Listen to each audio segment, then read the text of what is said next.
দশমীর রাতে মদ খেয়ে টলছে ট্রাফিক ইন্সপেক্টর, শ্রীরামপুরের ঘটনা।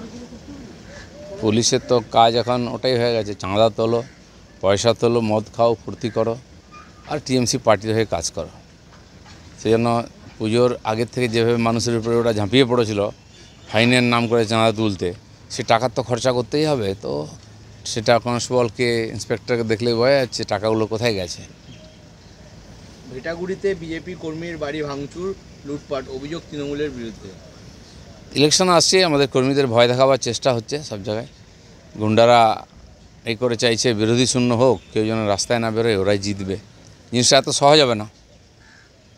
ক্ষোভে আগুনে ফুসছে পাক অধিকৃত কাশ্মীর, পাক সেনাদের সঙ্গে বিক্ষোভকারীদের সংঘর্ষ, অন্তত 14 জনের মৃত্যু, 50 জন আহত। তাহলে কি শীঘ্রই কি ভারত কি নিয়ে নেবে পাকটাকে? সারা পাকিস্তানের যা অবস্থা, পাক কাশ্মীরের অবস্থা তো খারাপ ছিলই, এখন সারা পাকিস্তানে খাওয়া দাওয়া নেই, তেল নেই, জামা কাপড় নেই, আটা নেই, দুরবস্থা। তারপরে অ্যাডমিনিস্ট্রেটিভ ফেলিওর। তো একটা অসফল রাষ্ট্র। তো ওরা আজাদ কাশ্মীরের লোকেরা থাকতে চাইছে না ওখানে, পাক কাশ্মীরের লোক। তারা অনেক দিন আগে থেকেই বলেছে আমরা ভারতের সঙ্গে যেতে চাই। সেটা আস্তে আস্তে এখন জোর হচ্ছে আন্দোলনটা।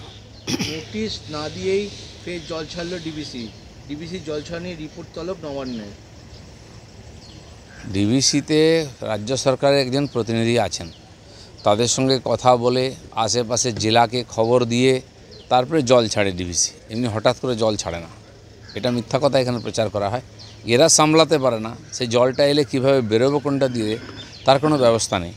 তো সেই জন্য পুজোর আগে, পুজোর পরে বন্যা পশ্চিমবাংলায় নতুন কিছু না। কারণ এই সরকার 15 বছর হয়ে গেল, যারা ঘাটার মাস্টার প্ল্যান করতে পারলো না, যারা কলকাতার সমস্যা দূর করতে পারলো না, তারা পুরো পশ্চিমবাংলা কী করে করবে? নজরে 26-এর বিধানসভা নির্বাচন, সল্টলেক কার্যালয়ে বিজেপির বৈঠক, পাশাপাশি অভিষেক বন্দ্যোপাধ্যায় ব্লকে যাচ্ছেন এই সম্মেলন করতে। নির্বাচন বছর আমরা জানি, আমাদের বিজেপির সংগঠনের কাজ অনেক আগের থেকে শুরু হয়েছে, বিভিন্ন রকম কমিটি তৈরি ইত্যাদি। এখন পুরোপুরি নির্বাচনের প্রস্তুতি শুরু হয়ে গেল। যারা নির্বাচনের দুজন এখানে কি বলে ইনচার্জ আছেন, তারা এসেছিলেন, এখানকার বৈঠক নিয়েছেন, সমস্ত খোঁজখবর নিয়েছেন এবং কী কী প্রস্তুতি হবে তা খতিয়ে দেখছেন। এসআইআর প্রস্তুতিতে কোন পর্যায়ে রয়েছে খতিয়ে দেখতে রাজ্যে আসছে ডেপুটি ইলেকশন কমিশনার। 7ই অক্টোবর তিনি আসছেন বলে জানা যাচ্ছে। আগে থেকে প্রস্তুতি শুরু হয়ে গেছিলো, কর্মচারীদের ট্রেনিং ইত্যাদি হয়ে গেছে। শুধু বুথ ভিত্তিক যে অফিসার বিএলও হবে, সেটা এখনও সম্পূর্ণ খুঁজে পাওয়া যায়নি সব বুথে। এখানকার সরকার চাইছে পার্টির লোকেদের, সিভিক পুলিশকে, কন্ট্রাকচুয়ালদের দিয়ে করতে। আমরা বিভিন্ন জায়গায় প্রতিবাদ করেছি। পশ্চিমবাংলার সমস্ত মানুষকে সতর্ক থাকতে হবে, তার বুথে যে বিএলও হয়ে আসছেন সে সরকারি আর স্থায়ী কর্মী কিনা বা টিএমসির কর্মী কিনা, তাহলে সে ব্যাপারে প্রতিবাদ করতে হবে। নাহলে যে জন্য এসআইআর হচ্ছে, বিশেষভাবে সংশোধন করার জন্য নির্বাচনী যে ভোটার লিস্ট, সেটা কিন্তু সফল হবে না।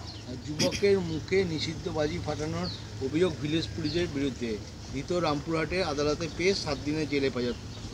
সব বদমাইশি হয় কোথাও কোথাও, পুলিশকে সতর্ক থাকতে হবে। পুলিশের লোকেরা যদি গণ্ডগোল করে তাহলে কে সামলাবে?